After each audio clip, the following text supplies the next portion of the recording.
Pemimpin besar Iran Ali Khamenei akhirnya syahid. Dalam serangan Sabtu pagi, Khamenei gugur bersama Menteri Pertahanan dan Komandan IRGC sekaligus. Dunia menyangka rantai komando Iran putus, pasukan kocar-kacir diterpa serangan membabi buta. Tapi nyatanya tidak. Amerika dan Israel lupa bahwa mereka sedang berperang dengan orang-orang yang hanya punya opsi, hidup mulia atau mati syahid.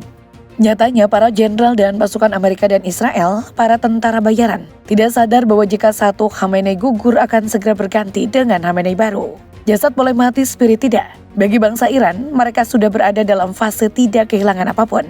Nothing to lose. Inilah mengapa janji suci balas dendam Iran akan tampak sangat mengerikan. Barangkali karena inilah mengapa Trump membatalkan pidatonya. Laporan apa sebenarnya yang dia terima sehingga harus mengkalkulasi ulang? Lalu bagaimana janji sejati Iran untuk menuntaskan balas dendamnya?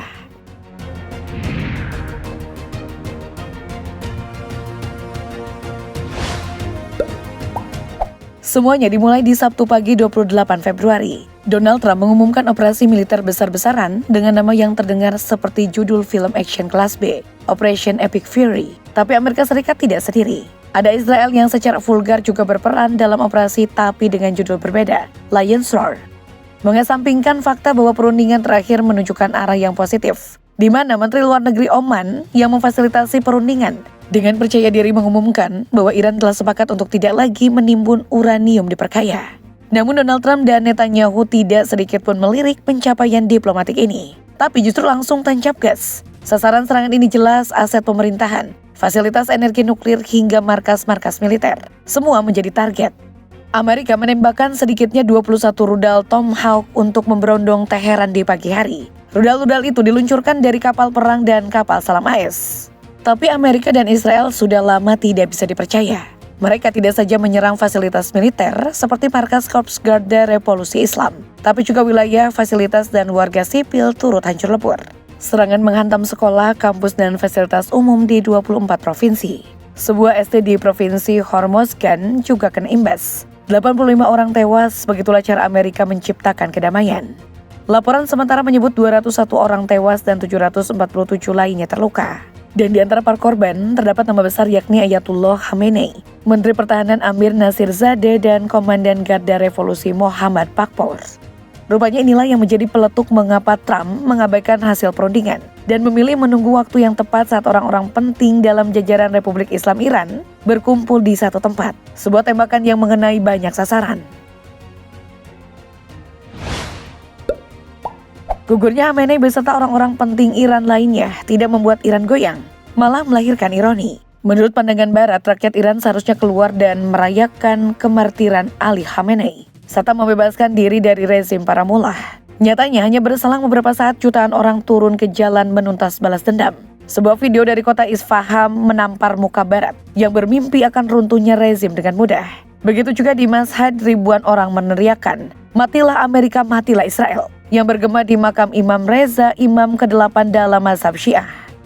Kemarahan juga merebak di berbagai tempat di dunia. Di Pakistan, 9 orang tewas saat memprotes membakar dan menghancurkan konsulat AS di Karachi. Di India, puluhan ribu orang Kashmir turun ke jalan memprotes serangan yang menewaskan Khamenei. Protes yang sama juga berlangsung di Irak hingga New York dan kota-kota besar lainnya. Ketua Parlemen Iran, Muhammad Baghdad Ghalibaf, menyatakan bahwa mereka telah mempersiapkan diri untuk semua skenario, termasuk apabila Khamenei syahid. Begitu pemimpin tertinggi gugur, ia akan segera digantikan dengan cepat, dengan langkah-langkah yang sudah ditentukan dalam konstitusi. Begitu kabar duka itu terdengar, Dewan Kepemimpinan sementara segera bergerak untuk mengisi posisi tersebut. Dewan ini tidak hanya berfungsi untuk menjaga kestabilan, tetapi juga untuk memastikan tidak ada celah kekuasaan yang bisa dimanfaatkan oleh pihak-pihak tertentu.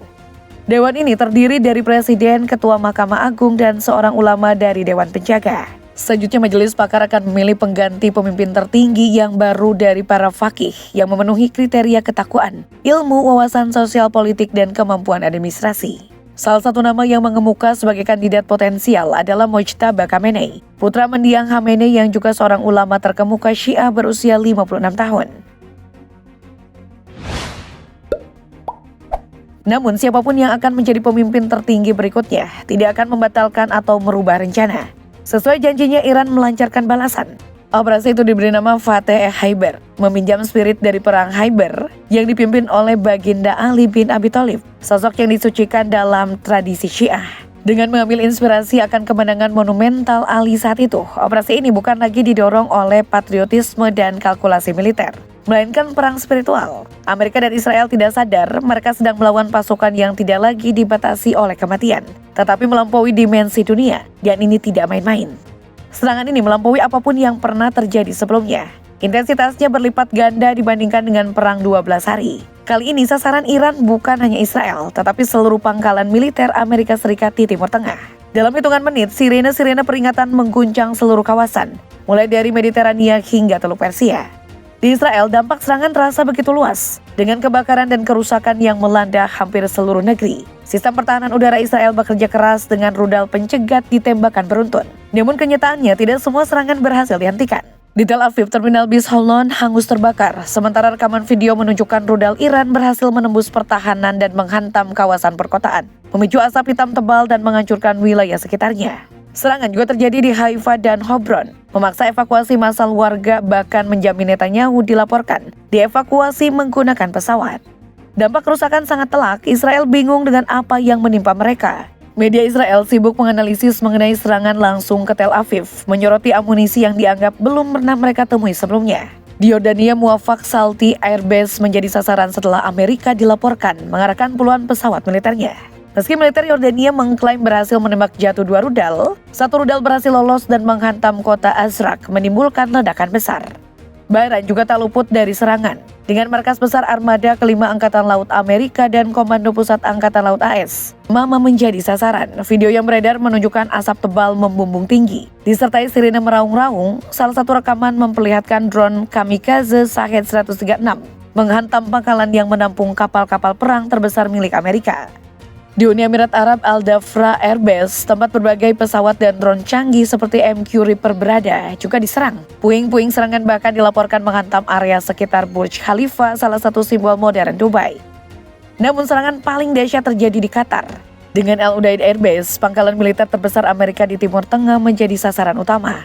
3 rudal Patriot gagal mencegat serangan, dan 1 rudal langsung menghantam pangkalan tersebut. Puing-puing rudal pencegat jatuh ke kawasan padat penduduk di Doha. Di Kuwait, serangan menargetkan pangkalan Amerika dan Bandara Internasional Kuwait, melukai beberapa pekerja. Tidak hanya itu, pangkalan Amerika di Irak dan sebuah pangkalan udara Amerika di Riyadh, Arab Saudi juga dilaporkan hancur. Serangkaian serangan ini membuat wilayah udara Timur Tengah lumpuh total, dengan 8 negara menutup ruang udaranya. Kini Iran sudah resmi menutup Selat Hormuz, menaikkan peperangan 1 level lebih tinggi. Pasukan Pengawal Revolusi Iran atau IRGC dalam siaran yang diyakini berasal dari IRGC mengumumkan melalui perangkat komunikasi maritim bahwa seluruh navigasi melalui Selat Hormuz dilarang. Asmides Misi Angkatan Laut Uni Eropa juga mengonfirmasi bahwa kapal-kapal menerima siaran tersebut bahwa tidak ada kapal yang diperbolehkan melintasi Selat Hormuz. Dan tak berselang lama peringatan ini berubah menjadi nyata. Pemerintah Oman mengumumkan bahwa Angkatan Laut Iran telah menembak sebuah kapal tanker minyak berbendera negara yang tidak dikenal di Selat Hormuz. Ini adalah kapal tanker minyak pertama yang melanggar perintah Angkatan Laut Garda Revolusi yang nekat melewati Selat Hormuz. Dan yang menarik, perang wilayah yang dilanjutkan oleh Iran betul-betul menjadi kenyataan setelah proksi-proksi Iran menyatakan bergabung dalam front. Kelompok Houthi Yaman sudah menyatakan dengan resmi dan terbuka dukungan mereka terhadap Iran dan bergabung dalam perlawanan terhadap kepentingan AS dan Israel, khususnya di kawasan Laut Merah dan sekitarnya. Juru bicara militer Houthi dengan tegas menyatakan bahwa mereka kini memandang konflik ini sebagai perjuangan bersama melawan apa yang mereka sebut sebagai agresi terhadap wilayah Muslim. Houthi berjanji akan terus melancarkan serangan terhadap sasaran-sasaran yang mereka anggap bagian dari aliansi AS Israel. Tidak hanya sekedar ancaman, kelompok ini telah aktif meluncurkan rudal dan serangan drone dengan sasaran yang meliputi jalur pelayaran internasional di Selat Bab al-Mandab dan berbagai sasaran militer lainnya di kawasan tersebut. Sementara Hizbullah Lebanon dan Ansarullah juga menjanjikan dukungan kepada Iran. Kedua kelompok ini memperingatkan konflik tidak akan terbatas di wilayah Iran dan berpotensi meluas ke kawasan Asia Barat.